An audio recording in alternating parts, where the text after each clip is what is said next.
बिस्मिल्लाहिर्रहमानिर्रहीम अस्सलाम वालेकुम। आज के लेक्चर में हम लोग डिस्कस करेंगे डिस्काउंटेड कैश फ्लोज। मेरी बुक में ये चैप्टर नंबर 8, जबकि आई कैप स्टडी टेक्स्ट में chapter number 6। Discounted cash flows में हम लोग डिस्कस करेंगे सबसे पहले जो टॉपिक वो है हमारे पास एन्युइटीज।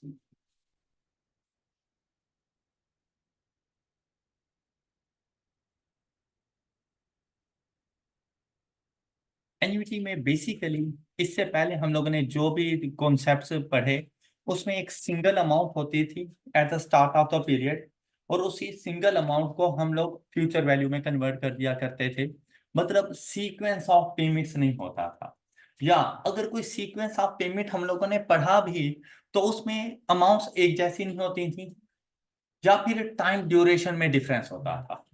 तो उनकी प्रेजेंट एंड फ्यूचर वैल्यूज को फाइंड करना हम लोगों ने सीख लिया था। यहां पर ये होता है सबसे पहली चीज कि सीक्वेंस ऑफ पेमेंट्स होता है, series of payments, sequence of payments.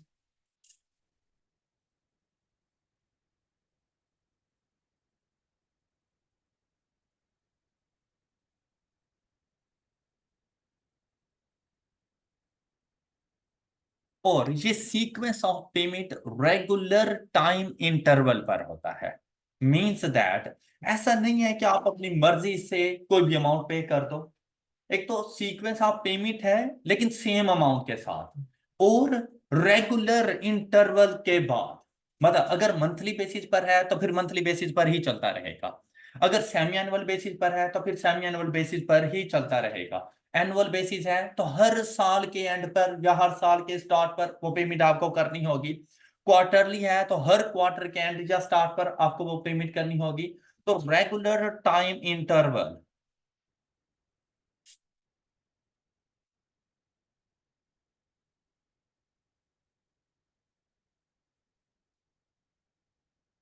Interval. और इसमें हमेशा कंपाउंड इंटरेस्ट यूज होता है।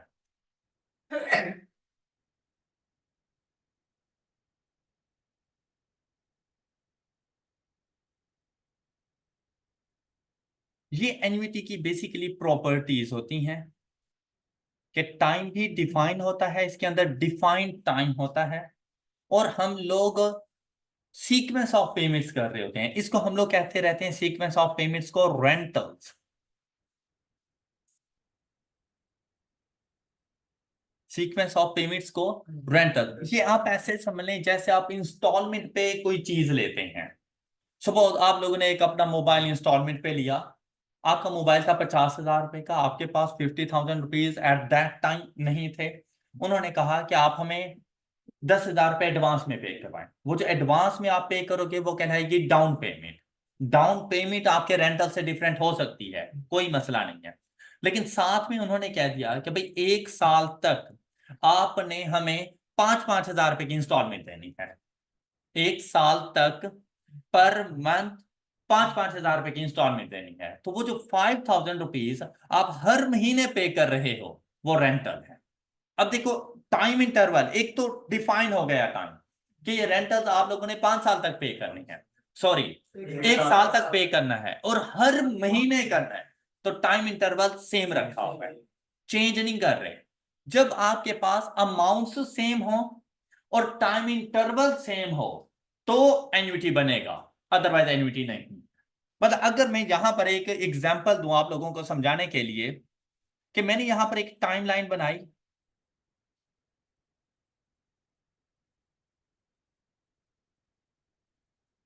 ये जीरो टाइम ड्यूरेशन हमारे पास, यहां पर हमारे पास ये first year, second year, third year, fourth year, और ये फिफ्थ ईयर।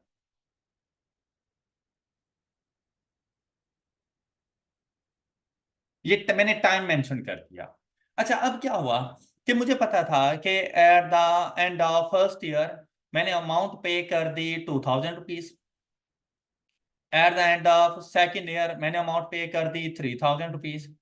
थर्ड ईयर में मैंने कोई अमाउंट भी पे नहीं की, जबकि फोर्थ ईयर में जाकर मैंने जाकर 4,000 रुपीज पे कर दी, और फिफ्थ ईयर में जाकर मैंने 2,000 रुपीज मजीद पे कर दी। कोई एन्युटी नहीं है।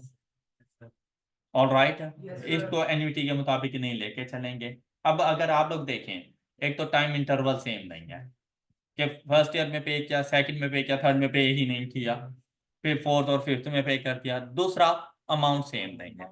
अच्छा, इसका ये मतलब नहीं है कि हम इसको सॉल्व नहीं कर सकते, हम इसको सॉल्व कर सकते हैं, लेकिन अब क्या है, हर अमाउंट को अलग अलग डील करना पड़ेगा।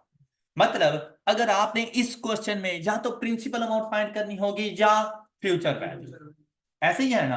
तो अगर यहां पर आपने प्रिंसिपल अमाउंट फाइंड करनी हो तो आपको ये 2000 इधर लेकर आना पड़ेगा, ये 3000 इधर लेकर आना पड़ेगा।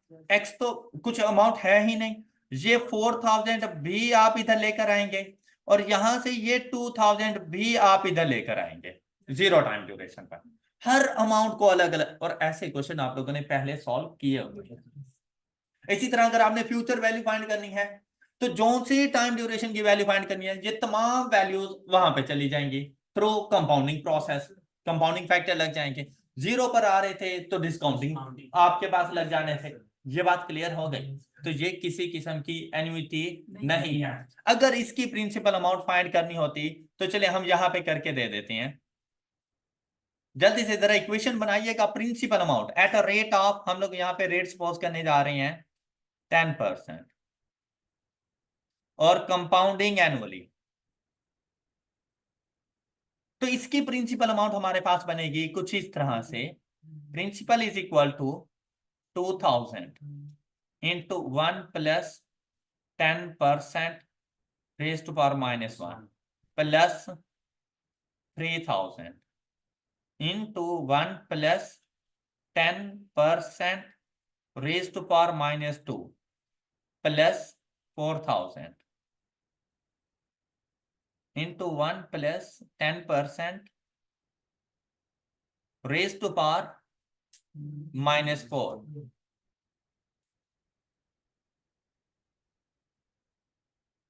Plus 2000 into 1 plus 10% raise to power minus. तो यहां से आपके पास आ जानी है इसकी principal amount, and the principal amount is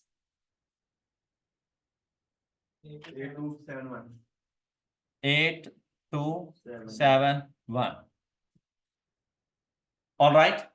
अच्छा, अब देखिए, अगर इसकी फ्यूचर वैल्यू फाइंड करनी होती है at the end of fifth year, अगर फ्यूचर वैल्यू फाइंड करनी होती है at the end of fifth year, तो मेरे पास यहां से ये 2000 into 1 plus 10% raise to power 4, 1 से 5 तक जाएंगे, 4 plus 3000 into 1 plus 10% raise to power 3 plus 4000 1 plus 10% raise to power 1 plus 2000, और इसके साथ कोई कंपाउंडिंग फैक्टर अप्लाई नहीं होगा क्योंकि वो ऑलरेडी फिफ्थ ईयर पे मौजूद है। इनको जाके ऐड करें तो फ्यूचर वैल्यू आपके पास बनेगी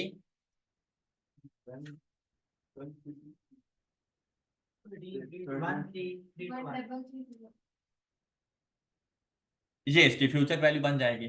तो एन्युटी समझाने से पहले, एन्युटी तो हम लोगों ने इन डिटेल जाके डिस्कस करनी है, लेकिन एन्युटी समझाने से पहले अगर हमारे पास मल्टीपल कैश इनफ्लो या कैश आउटफ्लोज हो, तो हम लोगों ने ये सीखा कि अगर डिफरेंट अमाउंट्स के कैश इनफ्लोज या कैश आउटफ्लोज हैं, मतलब अगर मैं पे कर रहा हूं या मैं रिसीव कर रहा हूं, तो उनकी प्रिंसिपल या फ्यूचर वैल्यू हमारे पास कैसे आएगी। तो हर कैश इनफ्लो और आउटफ्लो को अलग अलग डील करना है।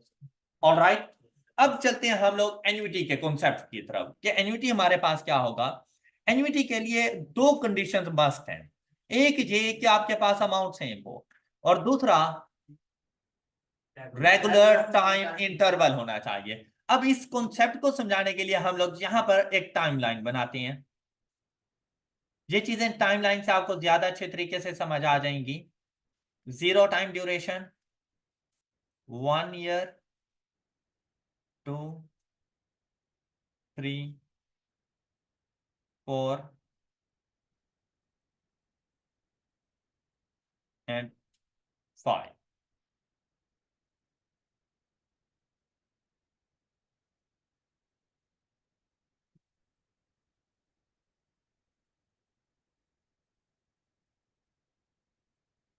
जी नीचे इस टाइमलाइन के नीचे मैं टाइम लिखा करता हूँ, और ये टाइम वैसे इन मंथ्स भी हो सकता था अगर हमारे रेंटल्स मंथ्स में होते, लेकिन फर्स्ट फर्स्ट कॉन्सेप्ट है तो हम लोग इसको पर ईयर के हिसाब से लेके चल रहे हैं। अच्छा अब क्या हुआ कि मैंने बैंक में डिपॉजिट किया। अच्छा क्वेश्चन को सॉल्व करने के अलावा क्वेश्चन की स्टोरी को भी जरा अच्छे तरीके से सुन लिया करो। मैंने बैंक में ना अमाउंट डिपॉजिट की, और मैंने 2000 रुपीज पर ईयर के हिसाब से मैं डिपॉजिट कर रहा हूं। 2000 रुपीज पर ईयर के हिसाब से मैं डिपॉजिट कर रहा हूं, लेकिन वो deposit eight the end of each year करता हूं। मतलब आज जाके मैंने बैंक वालों से बात की, उनके साथ एग्रीमेंट साइन हो गया, मैंने उनको पहली इंस्टॉलमेंट अभी नहीं पे की, मैंने उन्हें कहा कि हर साल के एंड पर मैं आपको 2-2000 पे दूंगा अगले 5 साल तक। ऑल राइट, तो ये सिचुएशन कुछ यूं बन जाएगी। हर साल, अब जहां पे 1 लिखा हुआ है ना, it means that end of year 1 and start of year 2। Okay, इसी तरह यहां पे 3rd ईयर के एंड पर, 4th ईयर के एंड पर, और 5th ईयर के एंड पर। अब अगर यहां पर आप गौर करें ना, टाइम इंटरवल सेम है, हर साल के बाद पेमेंट कर रहा हूं। दूसरा, जो मैं इंस्टॉलमेंट पे कर रहा हूं वो इक्वल अमाउंट की है। अब यहां पर हर अमाउंट को अलग अलग लेकर जाओ तब भी आंसर सेम है, कर सकते हैं, आंसर सेम आएगा, लेकिन वो टाइम कंज्यूमिंग है। तो इस कॉन्सेप्ट को कहा जाता है एन्युटी। इसको एन्युटी के जरिए जाकर हम लोग सॉल्व कर लेंगे। यहां पर रेट ऑफ इंटरेस्ट हम लोग इधर भी एज्यूम कर लेंगे एट अ रेट ऑफ 10%। अब ये बात याद रखिएगा, एन्युटी में हमेशा कंपाउंड इंटरेस्ट यूज होता है। जब भी सीक्वेंस ऑफ पेमेंट आ जाए, सीरीज ऑफ पेमेंट्स आ जाए, याद रखना कि कंपाउंड इंटरेस्ट नहीं यूज होना है। और कंपाउंड इंटरेस्ट की कंपाउंडिंग वही होगी जो इंस्टॉलमेंट्स की टाइम ड्यूरेशन है, जो इंस्टॉलमेंट्स का टाइम इंटरवल है। अगर इंस्टॉलमेंट्स हैं पर ईयर तो rate of interest compounding annual. अगर इंस्टॉलमेंट्स हैं क्वार्टरली तो rate of interest compounding quarterly. अगर है ये monthly, rate of interest compounding monthly. Alright. अच्छा अब ऐसा भी हो सकता है कि ये सेम सेम ना हो, कि आपको इंस्टॉलमेंट्स दे दी क्वार्टरली बेसिस पर, जबकि रेट ऑफ इंटरेस्ट आपको दे दिया क्वार्टरली के अलावा कोई भी और कंपाउंडिंग, सेमी एनुअल दे दी, एनुअल दे दी, मंथली दे दी, आप नहीं यूज कर सकते, आप उस क्वेश्चन को नहीं सॉल्व कर सकते। तो अब इस सिचुएशन में आप इंस्टॉलमेंट को नहीं बदल सकते, रेट के लिए इक्विवेलेंट रेट का कॉन्सेप्ट पढ़ा था आप लोगों ने, इक्विवेलेंट रेट फाइंड करोगे। सपोज आपको गिवन है कंपाउंडिंग सेमी एनुअल, जबकि आपके जो रेंटल्स हैं वो है कंपाउंडिंग क्वार्टरली, तो रेट कौन सा होना चाहिए था, क्वार्टरली। तो कंपाउंडिंग सेमी एनुअल को कंपाउंडिंग क्वार्टरली में कन्वर्ट करोगे through equivalent rate of interest, और उसका फार्मूला हम लोगों ने पढ़ा था। ऐसे क्वेश्चन वैसे बहुत कम होते हैं जिसमें रेट की कंपाउंडिंग और रेंटल डिफरेंट डिफरेंट हो, बहुत कम चांसेस हैं, लेकिन चांसेस हैं, तो वो क्वेश्चन आपको जरूर हो आना चाहिए। तो इक्विवेलेंट रेट का मैंने आपको फार्मूला बताया था 1/R1 M1। ये इक्विवेलेंट रेट का जो कॉन्सेप्ट है ना, वो बेसिकली एन्युटी पर अप्लाई होता है। ओके, सेल्फ टेस्ट सॉल्व करते हुए ये क्वेश्चन आ गया था, तो वहां पर मैंने आप लोगों को ये फार्मूला बता दिया था, लेकिन जहां पर एक मतलब फिर से बता रहे हैं, ये है इक्विवेलेंट रेट का फार्मूला। और ये कब यूज करना है आप लोगों ने, जब रेंटल्स का टाइम ड्यूरेशन कुछ और हो और रेट की कंपाउंडिंग कुछ और हो, तो आपने रेट की कंपाउंडिंग को रेंटल्स के टाइम पीरियड के मुताबिक लेकर आना है, सेम कंपाउंडिंग रखनी है जो रेंटल्स की हो। तो उसके लिए आप लोगों ने इक्विवेलेंट रेट ऑफ इंटरेस्ट का कॉन्सेप्ट अप्लाई करना है। ये बात क्लियर हो गई।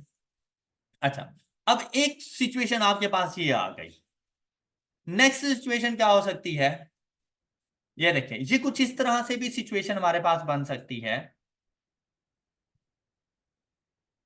ये first year, second year, third year, fourth year and fifth year.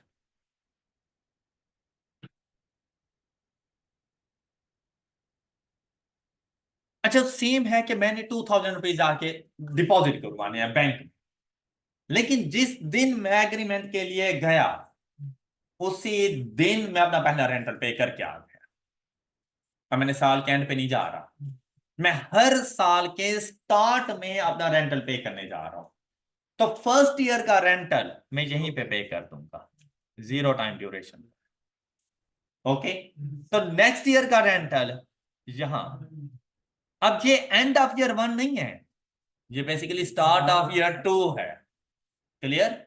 यहां पर अगले 5 साल के लिए मैंने यही काम करना था, तो फिफ्थ ईयर के एंड पर कुछ नहीं पे करना, और सिक्स्थ ईयर का कॉन्ट्रैक्ट नहीं था। All right. अब अगर आप लोग गौर करें ना, दोनों सिचुएशन में सिर्फ फर्क किस चीज का आ रहा है कि एक के अंदर जो मैं पहला रेंटल पे कर रहा हूं ना, वो टाइम पीरियड के एंड पे कर रहा हूं। ये ईयर भी हो सकता है, ये क्वार्टर भी, सेमी एनुअल, कुछ भी, मतलब टाइम पीरियड के एंड पे कर रहा हूं। और दूसरी सिचुएशन में मैं उस टाइम पीरियड के स्टार्ट में रेंटल पे कर रहा हूं। ऐसे ही है ना? अब फर्क आप लोग देखो, दोनों में 2-2 हजार है, दोनों में 5-5 साल का एग्रीमेंट है। फर्स्ट रेंटल में डिफरेंस आ रहा है कि फर्स्ट सिचुएशन के अंदर 0 टाइम ड्यूरेशन पे कोई रेंटल नहीं है, पहला rental at the end of first year है। लेकिन अगर लास्ट रेंटल को देखो, तो फर्स्ट सिचुएशन में लास्ट रेंटल 5 साल के एंड पर है, 31 दिसंबर ईयर 5 पर है। जबकि सेकंड सिचुएशन में जो लास्ट रेंटल है वो फिफ्थ ईयर की फर्स्ट डेट को है, 1 जनवरी ईयर 5 को। ओके, तो आपके वो रेंटल 1 साल पहले खत्म हो जाते हैं। और यहां पे क्या बेनिफिट है, रेंटल 1 साल बाद शुरू होते हैं। ये बात समझ आ गई? सिर्फ इतने से फर्क से आपकी फ्यूचर और प्रेजेंट वैल्यू चेंज हो जाती है। तो ये फर्क पहले आइडेंटिफाई करना बहुत जरूरी है। क्वेश्चन में सबसे पहली चीज जो आप लोगों ने आइडेंटिफाई करनी है, क्या सीक्वेंस ऑफ पेमेंट है, क्या रेगुलर टाइम इंटरवल है। अगर इन दोनों का आंसर मिले यस, मींस दैट एन्युटी है। अगर एन्युटी है तो फिर ये सोचना है रेंटल कौन से टाइम पीरियड पे है, एट द स्टार्ट या एट द एंड। ऑलराइट, इसने आपको बताना होता है कि बेसिकली एन्युटी है कौन सी। मेरे पास एन्युटी की दो बेसिक टाइप्स हैं, एक कहलाती है ordinary annuity,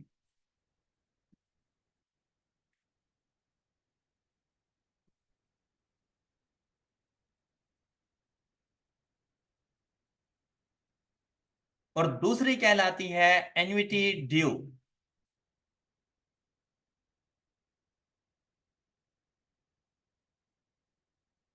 ordinary annuity and annuity due मैंने जिस तरह से लिखा है वैसे ही कहलाती है। मतलब अगर आपके पास rental at the end of time period है तो ऑर्डिनरी एन्युटी, और अगर rental at the start of time period है तो एन्युटी ड्यू कहलाए। ऑलराइट, ऑर्डिनरी एन्युटी में rentals are paid at the end of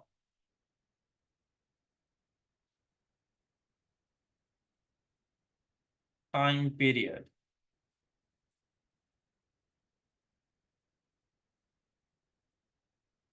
and in annuity due rentals are paid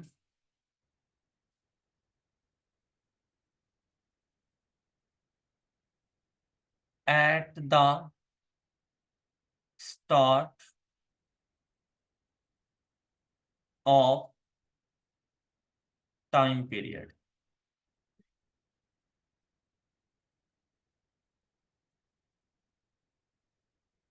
इसके लिए जो बाकी वर्ड यूज किए जाते हैं वो rentals are paid immediately.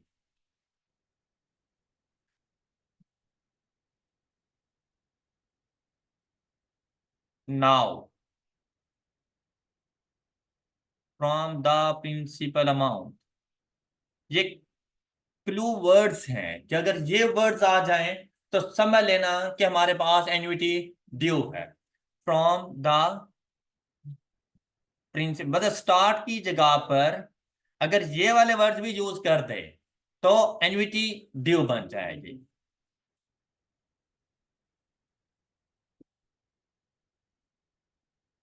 From the principal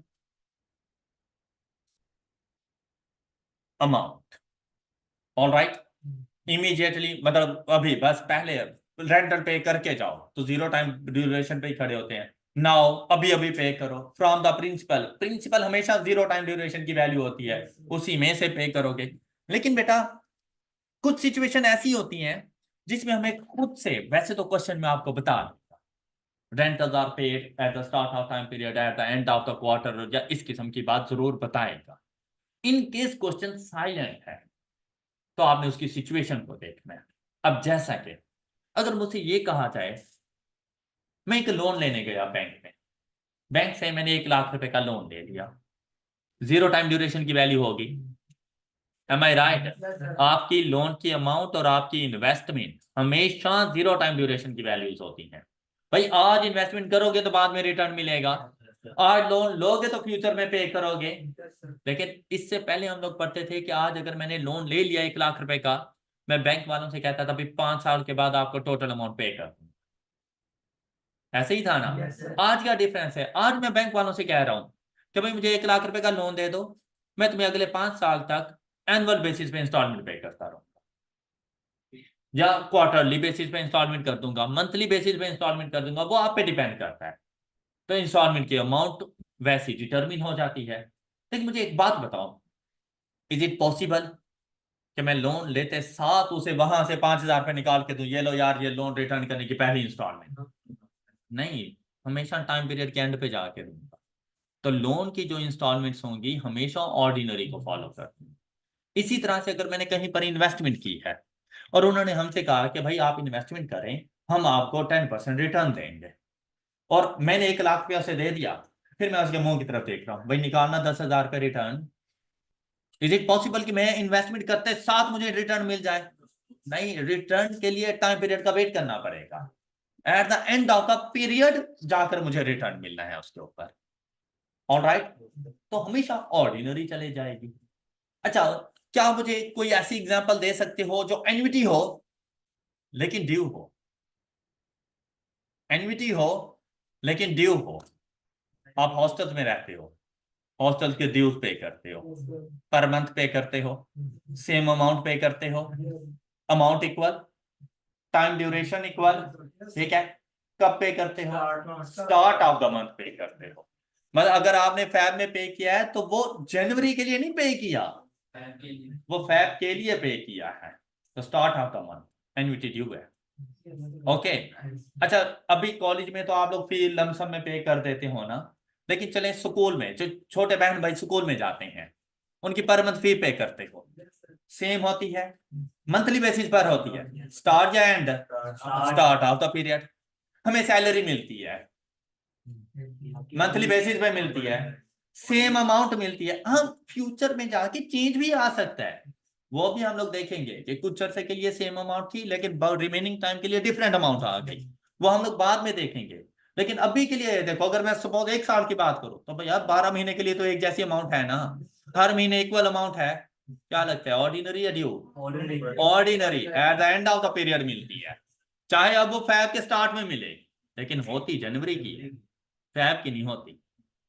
बात समझ आ गई है? तो आप अब आप लोग देखो आपकी प्रैक्टिकल लाइफ भरी पड़ी है ऐसे एग्जाम्पल से। आप देखें, अगर आप लोग गाड़ी इंस्टॉलमेंट पे ले लेते हो, बैंक के थ्रू लीज करवा देते हो, आपको पर मंथ इंस्टॉलमेंट पे करनी पड़ती है, स्पेसिफिक टाइम ड्यूरेशन के लिए करनी पड़ती है। एन्युइटी में टाइम ड्यूरेशन का स्पेसिफाइड होना बहुत जरूरी है कि आपको ये पता हो कि आपने कितने रेंटल्स पे करने हैं या कितने अरसे तक रेंटल्स पे करने हैं, आपको इस बात का पता होना चाहिए। ऑलराइट। अच्छा, इससे पहले जो हम लोग पढ़ रहे थे ना, वो चीजें बड़ी इजी होती थी। जीरो टाइम ड्यूरेशन की वैल्यू होती थी, फिफ्थ ईयर पे लेके चले जाते थे, फिफ्थ ईयर की होती थी, जीरो पर लेकर आ जाते, दरमियान में हमें कोई कंसर्न ही नहीं होता था, ना कोई और वैल्यू होती थी हमारे पास। लेकिन अब क्या है कि भाई प्रिंसिपल अमाउंट फाइंड करनी है।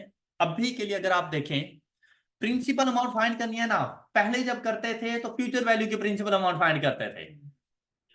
एक ही फार्मूला होता था फ्यूचर वैल्यू का, प्रिंसिपल अमाउंट का। जो मिसिंग होता था उसको एक्सपोर्ट कर देते थे, फार्मूला चेंज करने की जरूरत नहीं होती थी।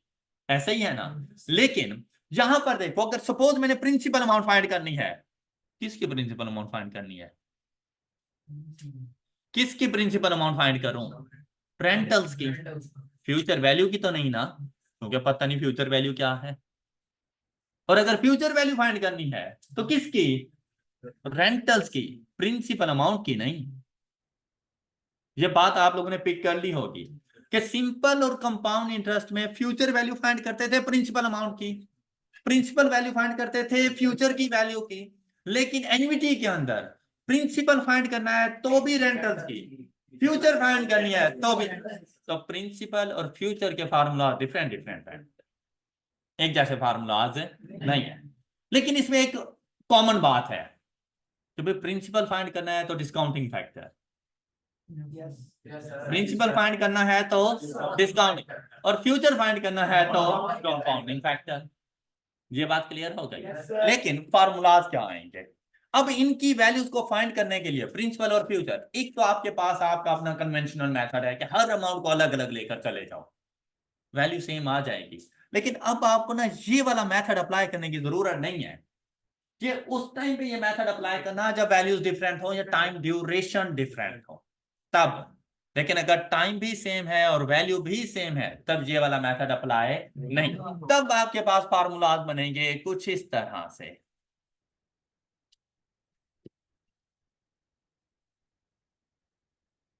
Future value of ordinary annuity, तो इसको एस नॉट से डिनोट करते हैं। एस स्टैंड फॉर वही फ्यूचर वैल्यू ही है, लेकिन साथ में मैंने ओ जो लिखा है ना, इसको पढ़ा जाता है नॉट, एनओडी। तो ओ से मुराद है ऑर्डिनरी एन्युटी की future value. All right, is equal to, अब यहां पर बेटा पी नहीं आना, यहां पर अब क्या आएगा? रेंटल्स। ऑलराइट। अच्छा, उसके बाद बताएं कौन सा फैक्टर अप्लाई करना चाहिए? Compounding factor. कंपाउंडिंग फैक्टर क्या होता है आपके पास? अच्छा, अभी ना लिखे, मुझे कंप्लीट लिखने थे, फिर आप लोग लिखिएगा। अभी पहले चीजें समझ लें। फ्यूचर वैल्यू फाइंड करनी है, लेकिन प्रिंसिपल अमाउंट की नहीं, रेंटल्स की। रेंटल्स की फ्यूचर वैल्यू है तो कंपाउंडिंग फैक्टर, तो आपने कंपाउंडिंग फैक्टर लिखना है। क्या होता है? और over raise to power t multiplied by n. All right. लेकिन अगर मैं सिर्फ इतना कह दूं, इसका तो ये होगा ना कि इसी एक रेंटल को मैं उठाकर फ्यूचर पे ला रहा हूं, ऐसे। हालांकि मेरे पास तो मल्टीपल रेंटल्स हैं, ऐसा ही है ना। तो अब क्या करेंगे हम लोग, इसमें थोड़ा सा चेंज है कि -1 अपॉन और ओवर एम।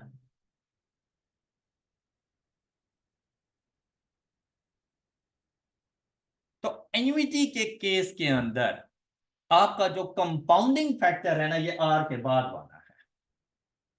उससे पहले जो कंपाउंडिंग फैक्टर लिखा था वो सिर्फ कंपाउंड इंटरेस्ट का कंपाउंडिंग फैक्टर था, जबकि एन्युटी का कंपाउंडिंग फैक्टर ये जो मैंने ब्रैकेट्स में लिखा है ये है। ओके। अच्छा देखिए, पहले कंपाउंडिंग फैक्टर लिखना है, -1 divided by periodic rate. R over m is equal to periodic rate, तो पीरियोडिक रेट आपके पास फ्यूचर वैल्यू। बात क्लियर हो गई? अच्छा, इस चीज का ख्याल रखना है कि ऐसे ही आर ब्रैकेट स्टार्ट करके फिर फ्रैक्शन लगाएंगे पहले, फिर न्यूमिरेटर कंप्लीट लिखें, और फिर फ्रैक्शन के नीचे डिनोमिनेटर में पीरियोडिक रेट आके लिखना है आप लोगों ने। क्लियर? और यहां पर हम लोग टी इंटू एम भी कर सकते हैं, लेकिन यहां पर हम इसको रिप्लेस कर दिया करते हैं एन के साथ। एन, और एन हमारे पास क्या होता है, n is equal to number of rentals, means that कि मैं कितनी इंस्टॉलमेंट पे करने जा रहा हूं। एन से क्या मुराद है कि हमारी total number of instalment, total number of rentals मैं कितने पे करने जा रहा हूं। ये टाइम के इक्वल भी हो सकते हैं, नहीं भी हो सकते।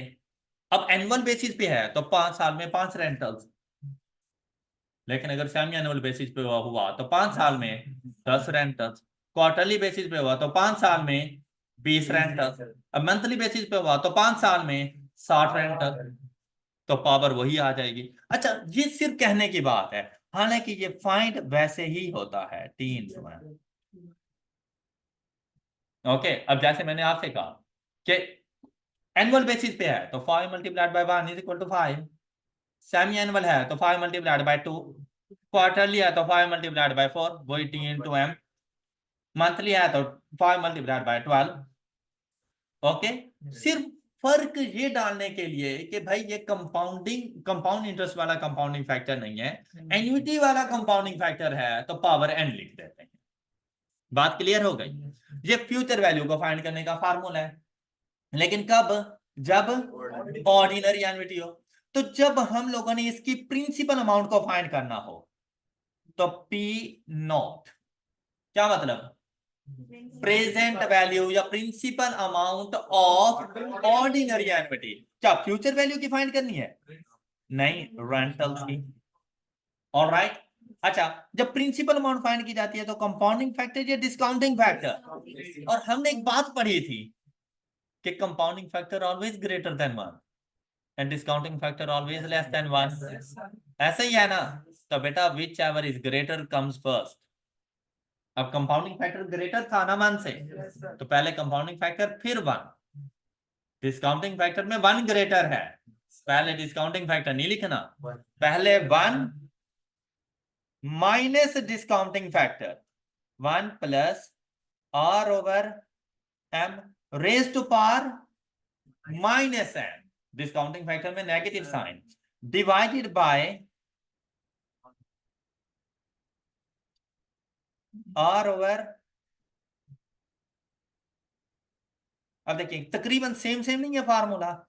अच्छा, ये चीज ना हम लोगों ने कहीं और भी पढ़ी थी यार, कहा, ज्योमेट्रिक प्रोग्रेशन सम का फार्मूला जब हम लोगों ने बनाया था, तो वहां पर भी हमने ऐसा ही कॉन्सेप्ट इसी तरह याद किया था कि R ग्रेटर देन 1 है तो R कम्स फर्स्ट, और अगर R लेस देन 1 है तो 1 कम्स फर्स्ट। ऐसे ही था ना, यहां पर भी बिल्कुल वैसे ही, whichever is greater comes first.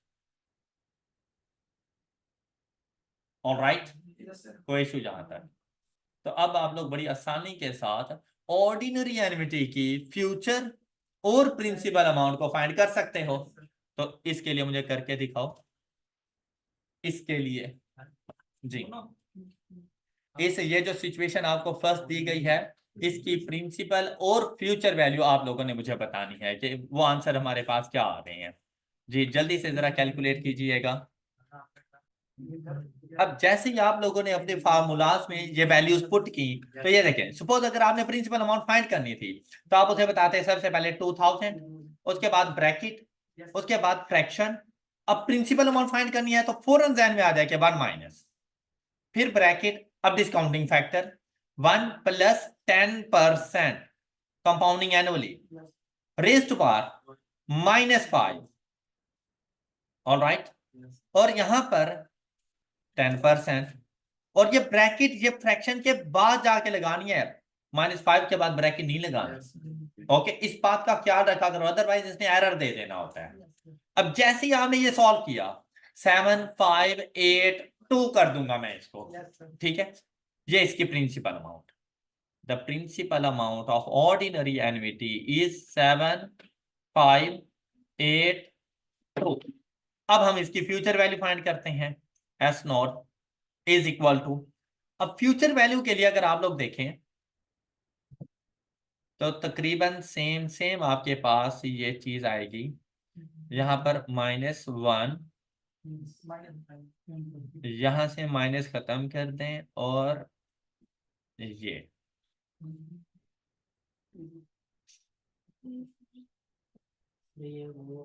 2000 into 1 plus 10% power 5 minus 1 upon 10% is equal to 12210।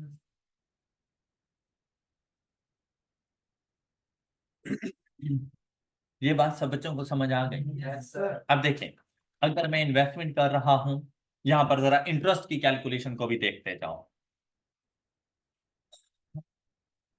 अगर मैं इन्वेस्टमेंट कर रहा हूं 2,000 रुपए पर ईयर, 5 साल तक मैंने इन्वेस्टमेंट की, और eight the end of 5th year मुझे अमाउंट मिल रही है 12210। मुझे कितना इंटरेस्ट अर्न किया है? मैंने कितना इंटरेस्ट अर्न किया है? 2210 रुपीज। क्यों? क्योंकि मैंने 10,000 पे किया हुआ था। All right. अच्छा, इसी सिचुएशन को प्रिंसिपल अमाउंट पे सोचो कि मैंने लोन लिया 7582 का बैंक से। आज के दिन मैंने लोन लिया बैंक से 7582 का, और इसको पे करने के लिए मैं 2,000 रुपीज की इंस्टॉलमेंट फॉर नेक्स्ट 5 ईयर पे कर रहा हूं। मैं कितना इंटरेस्ट पे कर रहा हूं?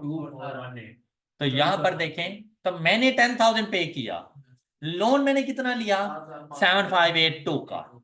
तो 7582 और 10,000 के दरमियान डिफरेंस 2418, वो मेरे पास इंटरेस्ट की अमाउंट है। तो बेटा, सिंपल और कंपाउंड इंटरेस्ट में आप इंटरेस्ट को कैलकुलेट क्या करते थे? Future minus principal amount. यहां पर ऐसा नहीं करना। यहां पर आप लोगों ने फ्यूचर और प्रिंसिपल अमाउंट का कंपैरिजन नहीं करना। देखो, ये बात तो मैंने आपको बताई ही नहीं थी। आपने खुद मुझे इंटरेस्ट बताया है ना, और आप में से किसी ने मुझे ये नहीं कहा कि 12210 लेस 7582। क्या कोई ऐसा था? आपने खुद मुझे कहा है कि सर इसका कंपैरिजन इसके साथ करो, इसका कंपैरिजन। यही हमारा फार्मूला है।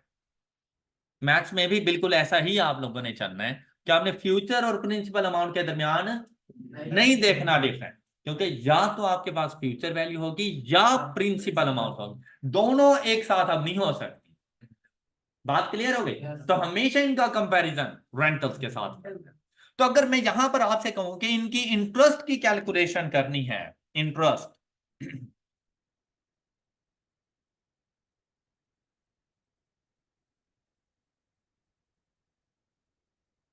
इंटरेस्ट अमाउंट, तो आपके पास इसके दो फार्मूलाज बन रहे हैं। एक फार्मूला, अगर फ्यूचर वैल्यू गिवन हो तो इंटरेस्ट कैसे फाइंड करना है।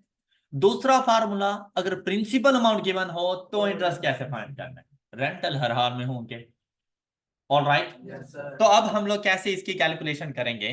भाई, इंटरेस्ट फाइंड करने के लिए इज इक्वल टू, अगर आपके पास फ्यूचर वैल्यू है। अच्छा, अब मुझे आप बताएं, सपोज फ्यूचर वैल्यू के साथ चलते हैं कि मैंने 2,000 रुपए की इन्वेस्टमेंट की for next 5 years annual basis के ऊपर, और मेरे अकाउंट में eight the end of 5 years 12210 rupees मौजूद हैं। आपने इंटरेस्ट मुझे बताया, कैसे बताया? ये जो तमाम रेंटल्स को ऐड करके उनको माइनस किया किस में से?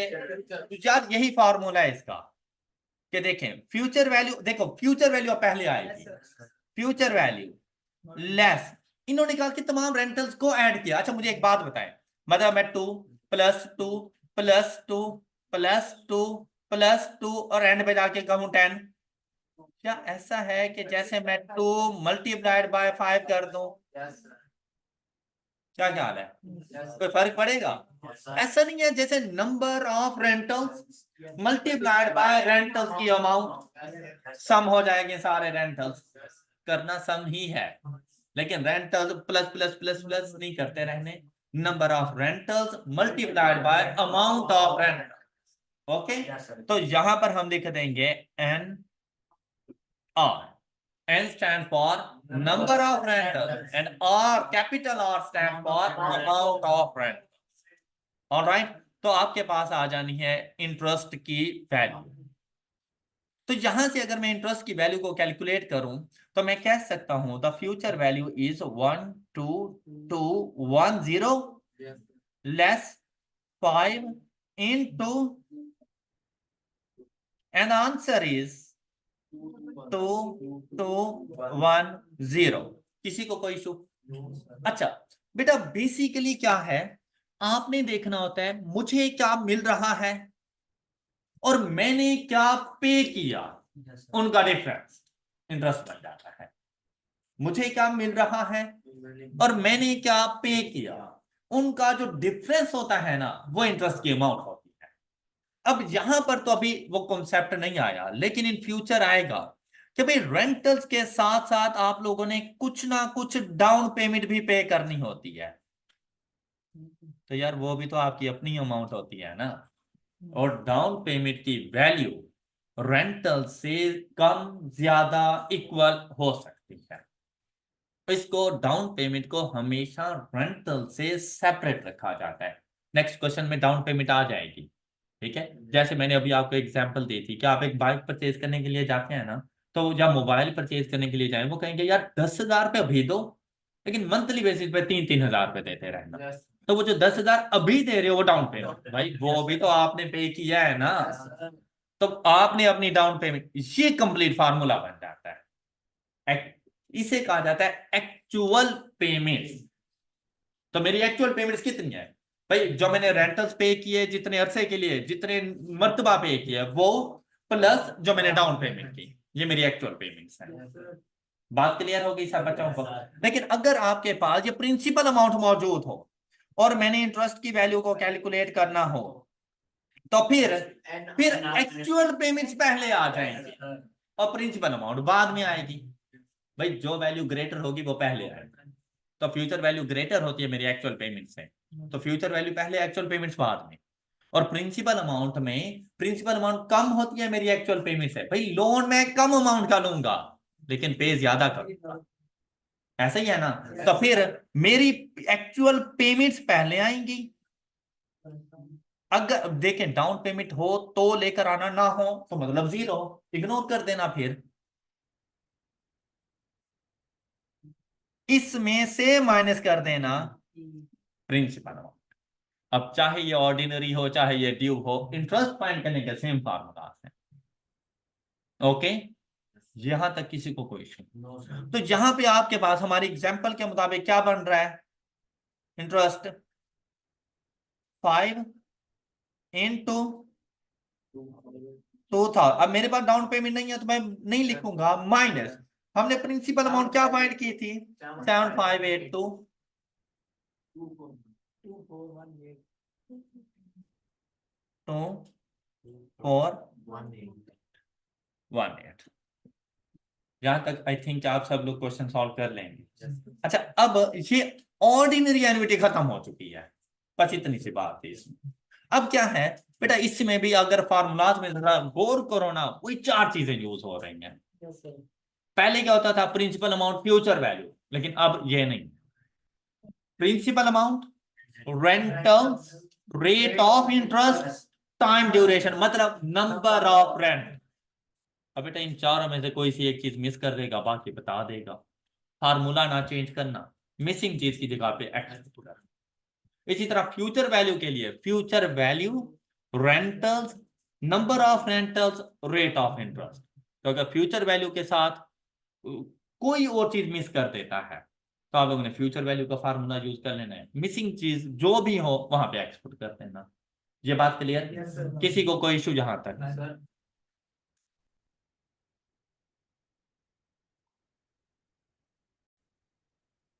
अगर आप लोगों को ऑर्डिनरी एन्युटी सही से समझ आ गया है ना, तो एन्युटी ड्यू जरा भी मुश्किल नहीं। क्या ऑर्डिनरी एन्युटी के फार्मूलाज क्लियर हो गए हैं आप लोगों को? अच्छा भाई, एन्युटी ड्यू ने कहा कि भाई मेरे पास भी सेम वैसे ही आपने फ्यूचर वैल्यू भी फाइंड करनी है।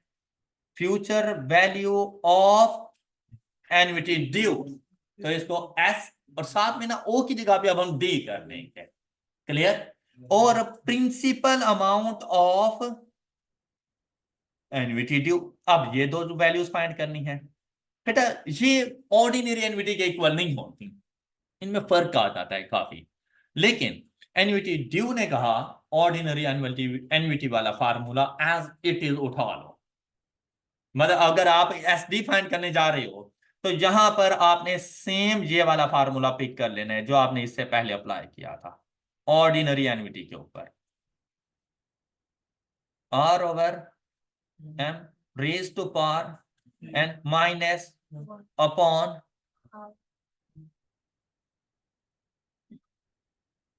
बताओ कोई मुश्किल चीज है? अच्छा अब इधर चलते हैं। प्रिंसिपल अमाउंट के लिए भी इसने कहा सेम वही ऑर्डिनरी एन्युटी की प्रिंसिपल अमाउंट वाला फार्मूला उठा लें। मतलब हमारे काम को ना काफी आसान कर दिया।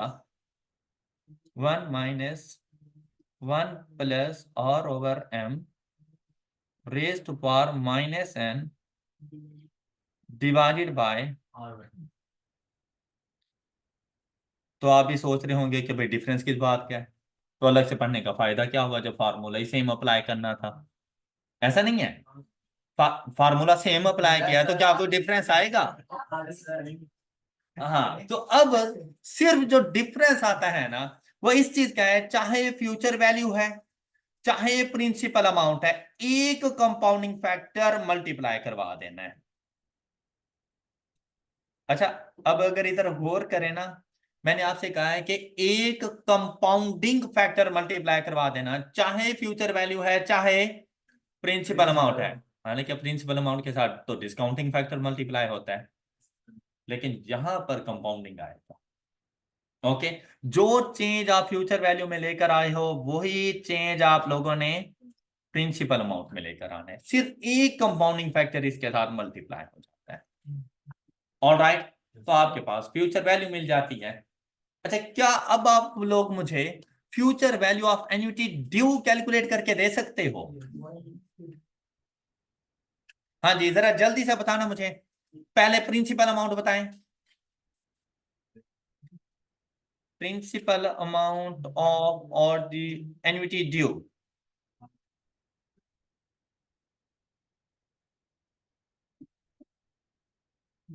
जी,